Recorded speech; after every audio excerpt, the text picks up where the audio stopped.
शुरू करते हैं, ठीक है। तो संविधान के चलिए शुरू करते हैं बांके बिहारी लाल की जय बोलते हुए। संविधान के 22 भाग के महत्वपूर्ण आर्टिकल मैं आपको सुनाने जा रहा हूँ। अगले 25-30 मिनट आपको ध्यान से सुनना है मेरी बातों को। यकीन मानना, यह वीडियो आप 5-10 बार सुन लोगे तो आपको सारे आर्टिकल अपने आप याद हो जाएंगे, ठीक है। देखिए संविधान, दोस्तों संविधान का भाग 1 जो है, ठीक है, भाग 1 का आर्टिकल नंबर 1, आर्टिकल नंबर 2 और आर्टिकल नंबर 3 हमारे लिए महत्वपूर्ण है, ठीक है।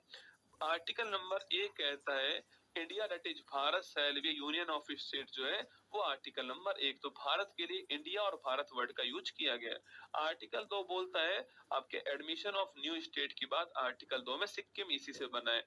Article 3 formation of new state, article 3 में नए राज्य का नाम चेंज करना हो, कोई उसकी सीमा चेंज करनी हो तो आर्टिकल 3 से होती है, ठीक है।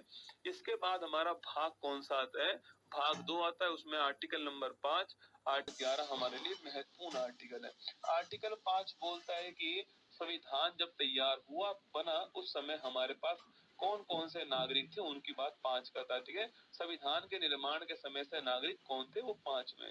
6 में आपकी जो पाकिस्तान से भारत आए, माइग्रेशन आपके इंडिया कहाँ से पाकिस्तान से हुआ है वो बात आपके 6 में है, ठीक है।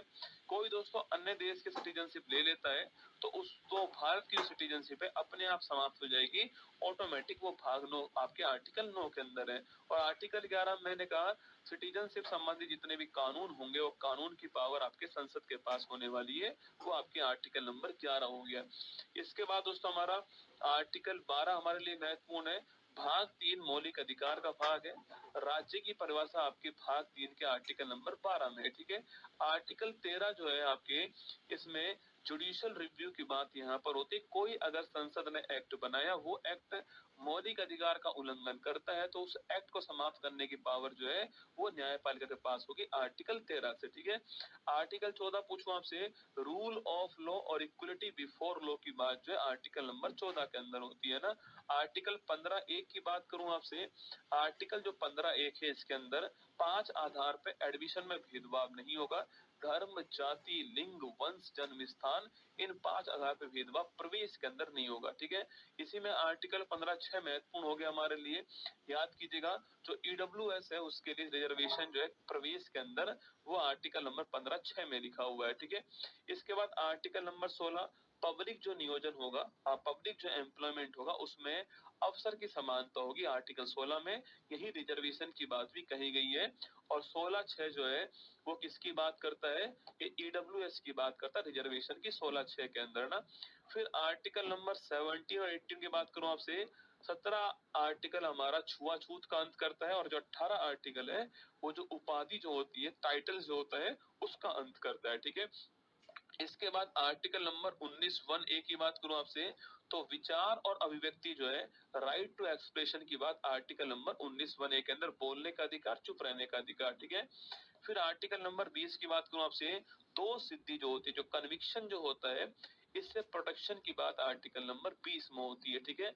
इसके बाद आर्टिकल नंबर 21 की बात करूं आपसे, आर्टिकल जो 21 है आपके, इसमें किसका उल्लेख है, आर्टिकल 21 के अंदर जो है वो आर्टिकल जो 21 है इसमें उल्लेख किसका है, तो आर्टिकल 21 के अंदर राइट टू आपके, एक तो आपके पर्सनल लिबर्टी की बात आर्टिकल 21 में हुई है और प्राणों की स्वतंत्रता की बात हुई है, तो आपके right to life and personal liberty जो है आर्टिकल 21 में है, ठीक है।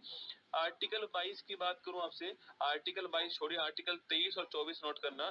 23-24 की बात करूं, 22 के अंदर निवारक निरोध की बात हुई है ना, निवारक निरोध आर्टिकल 22 में। 23 के अंदर हमारा जो मानव तस्करी, जो ह्यूमन ट्रैफिकिंग है उसको रोकना उद्देश्य हो गया, मानव अंगों का क्रय विक्रय ना हो, इसके अलावा जो बलात्श्रम है उसके रोकने की बात आर्टिकल 23 के अंदर है। 24 में जो कारखाने इसमें बच्चों को नियोजित नहीं करेंगे, ऐसी बात 24 के अंदर लिख रही है, ठीक है। आर्टिकल 25 जो है, जो अंत्यकरण की जो स्वतंत्रता है हमारी, जो कंसाइंस जो है, मतलब आप कोई भी धर्म मानो, किसी का प्रचार प्रसार करो, ये आपकी मर्जी, राज्य इसमें हस्तक्षेप नहीं करेगा, आर्टिकल 25 की बात है। 27 में धर्म के प्रचार के लिए कोई टैक्स आपसे नहीं लिया जाएगा, 27 में। 29-30 की बात करूं आपसे, जो माइनॉरिटी जो होते हैं, जो अल्पसंख्यक होते हैं भारत के अंदर, उनके हितों का संरक्षण आपके आर्टिकल 29 में है।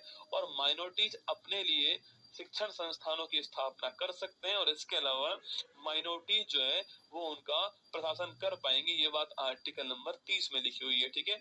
इसके बाद आर्टिकल नंबर जो 32 है आपके, संवैधानिक उपचारों का जो अधिकार है वो आर्टिकल नंबर 32 के अंदर है। कॉन्स्टिट्यूशन रेमेडीज की बात है, अगर मौलिक अधिकार का उल्लंघन आपका होता है तो आप सुप्रीम कोर्ट जाइए, सुप्रीम कोर्ट आपको गारंटी प्रदान करता है, 5 रिट यहाँ पर जारी करेगा, ठीक है। इसके बाद आर्टिकल नंबर 33 की बात करूं आपसे, कि अगर दोस्तों संसद अगर चाहे तो सैन्य बल जो है उसके मौलिक अधिकार को रोक सकती है, कम कर सकती है ना।